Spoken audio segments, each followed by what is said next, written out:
Welcome to the Writer's Journey podcast. I'm Michael Laron, a science fiction and fantasy author on a journey to go from nobody to bestseller, and I'm documenting every step of the way. Tune in every week as I pull back the curtain on my writing life and how I'm building a writing career while working a full-time job, raising a family, and attending law school classes in the evenings. You can find show notes for this week's episode, a free starter library of my fiction, and much more at michaellaron.com. Enjoy the show.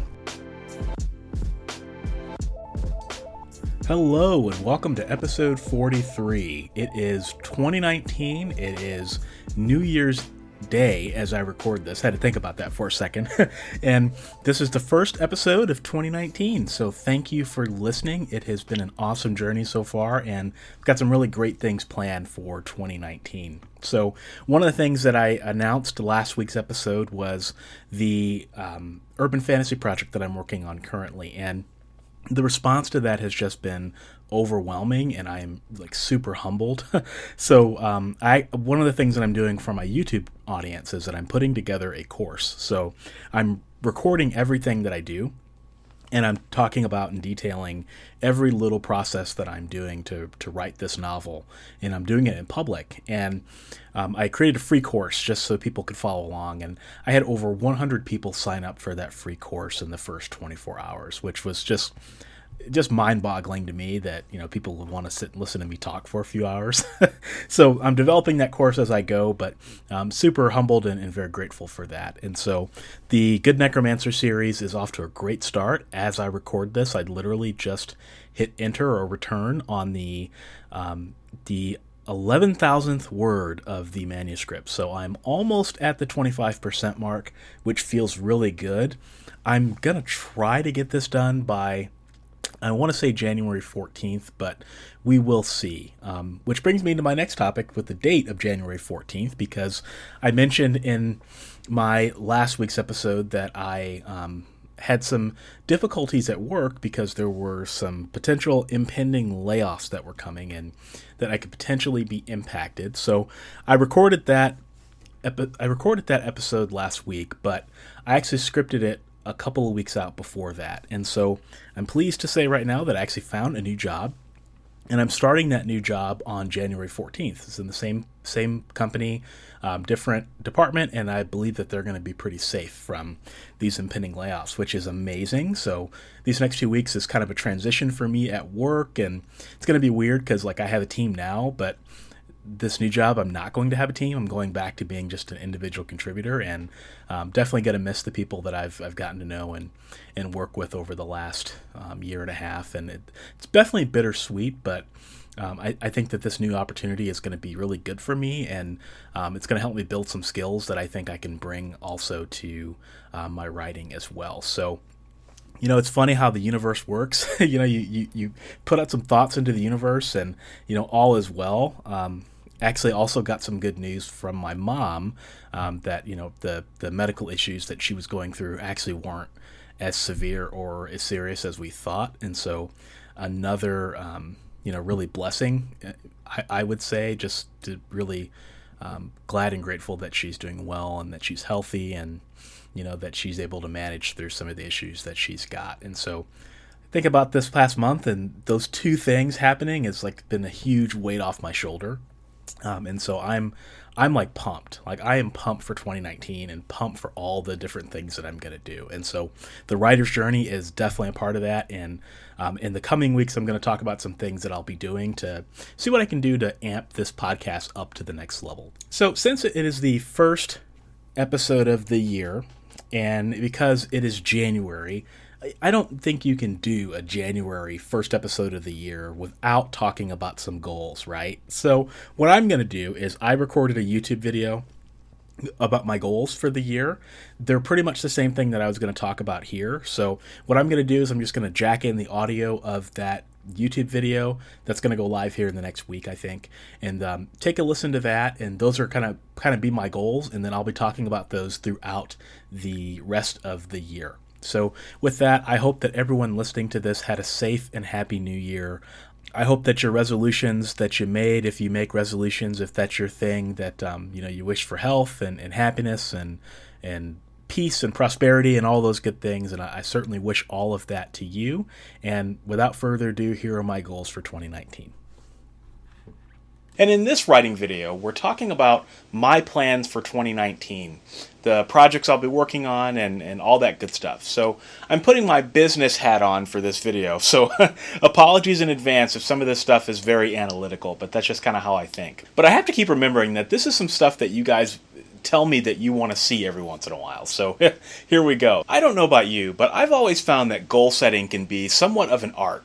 Some years I surpass my goals before the year is over, and other years I get nowhere close. And yes, I set many of my goals 18 months in advance because I think it's just a smarter way to plan, because it focuses you to think bigger picture. It's also a holdover from me working in corporate America for a long time, and I just prefer it. For more info on how I plan and set goals, watch my video on goal setting. In my 2018 wrap-up video, I talked about how I have 4 key focuses in my writing business: people, profit, expenses, and growth. I set goals for each of those with projects that I assign to myself. I tend to be, conservative with my planning, since you never know when life will happen, and I talked about in my 2018 review video that a lot of things happened to me last year at the end of the year that I just couldn't have planned for. So I don't know what my employment will look like early in the year. I don't know what's going to happen with all the other things, the projects that I'm working on, if one book will be successful, if another book won't be successful. So I may have to take some time for family illness issues as well later on this year. So I try to think about all those things and then build a buffer into my time for my goals, so that it just kind of helps me plan a little bit better. For the people component of my business, I have 3 pillars: understanding my audience, creating clear choices for my readers, and professional and meaningful interactions with my audience. So my urban fantasy project hits all 3 of these. By committing to urban fantasy and writing only in the genre, what kind of things will I learn about those readers? How might having only one pen name with one clear choice affect my sales, sell-through, and mailing list signups? I don't know yet. Honestly, I don't know, but I'm eager to find out. So what could I learn from opening the door to my process and getting reader feedback in writing my books, which is generally something I wouldn't do? I don't know, again, but I'm looking forward to finding out. So my goal is to finish the Urban Fantasy Project sometime in the first quarter, with the official course that follows to be released sometime in the second quarter. So the Urban Fantasy Project is my main project in this area, but I also started another project late in 2018 to capture some information about how readers are engaging with my content.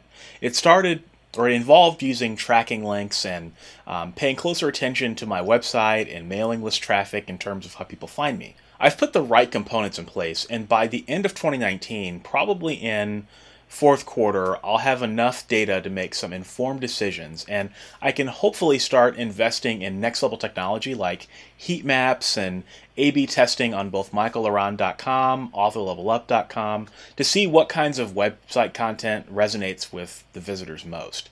That way I can start organizing my pages intentionally and writing copy on those pages intentionally to speak to my readers. Until now, I've just been winging it, and my website traffic hasn't been substantial enough to understand what is really working on my websites. But by the end of 2019, my situation should be different. I'll be designing new websites with this information, probably in 2020, for all of my different pen names. The second focus of my business is expenses. How can I be more efficient and spend strategically to make more money? From an efficiency standpoint, I'm planning on outsourcing my audio editing for the Writer's Journey podcast sometime in second quarter, but out of all the plans I think I'm making, this is one that may be pushed back. So doing this will save me approximately 1 to 2 hours per month. But before I do that, I have to do a branding refresh on the Writer's Journey. So I'll be giving it a new intro and a slightly different format. I still need to figure that out. At this point, the podcast will be nearly a year old, and I will have learned a lot about what listeners like. From a spending standpoint, I plan on increasing the amount of money I spend on Amazon ads, but slowly and carefully. I don't want to lose my shirt. I will also be investing in the 20 Books Vegas conference in 2019, as I've already bought my tickets and hotel, and I may also attend Digital Book World in Nashville, Tennessee in September, or maybe a WMG conference in Las Vegas with Dean Wesley Smith. I'm not sure yet, I'm still thinking about it, but I'll attend at least 2 writers' conferences next year if all goes well. So the third focus of my business is profit. In 2017, I invested a good deal of time and money into creating a good spreadsheet with lots of pivot tables to help me understand how my books were performing sales-wise. This helped me a lot, but my royalties continue to get more and more complicated every month as I add new streams of income. So I have over 40 books in ebook, paperback, and audio, Kindle Unlimited, direct sales, all on different retailers who have different royalty spreadsheets. So by the end of this year, I'll probably be over 50 books. Every book I write increases the headache factor. I have affiliate income from at least 10 to 15 different places. It'll probably be 20 to 25 different places next year. Yeah, I have YouTube AdSense revenue, course revenue, public speaking. I've started freelancing, which comes with its own set of money headaches. So tracking my income every month is a complete nightmare, but I've managed to do it. My goal for 2019 is to revamp my tracking to be a little bit more flexible now that I know exactly what I need to be tracking. In the short term, that probably looks like hiring a virtual assistant in the next 2 or 3 years to potentially help me with this so that we could work together to create a leaner spreadsheet that does what I need to do while taking as little time as possible.